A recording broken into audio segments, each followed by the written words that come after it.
Округлен тыз да юез вылын помощись нерестовый период. Черепонда год вылын сия откакаткар сия шочища да леджапек и кыйна село правонарушению. Но и сыкада одищена отера кадна понда закон негижам. Александр Брашкин дорья браконьерищань парма улан вайзвись черри кыгдатских годни, и годыч года пещины ныкатло щоща кыджик. Кыджи тылын фиджи гожуман, юизвылын закон джугищез тырманы. У нас очень много развелось резиночников. Это в Косе, в Гаинском районе. Тоже ведь вылавливают очень много.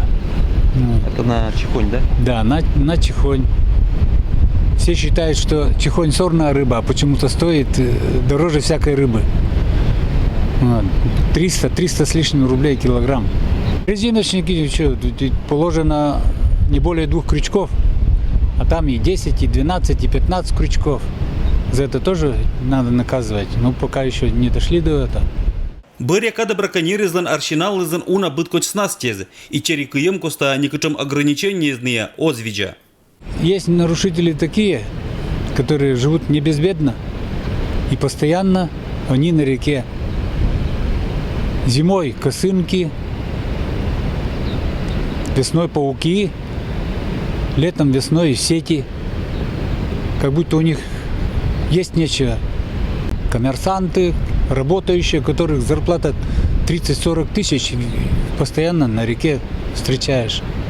Округлен прудез вылын пондачиса водит на уначерии, но и вылын браконьерская сетка не та электрическая шатин не шоч случай. Рыба ее меньше не стоит. Рыба, как она была, есть. И это наукой доказано, что естественное воспроизводство превышает все виды вылова. Промысловый, любительский, браконьерский.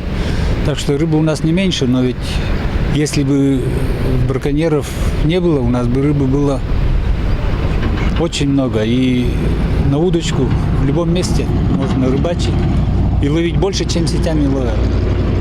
У наотер понда черелым не дир улан понда средства, но и бычам шотчищем.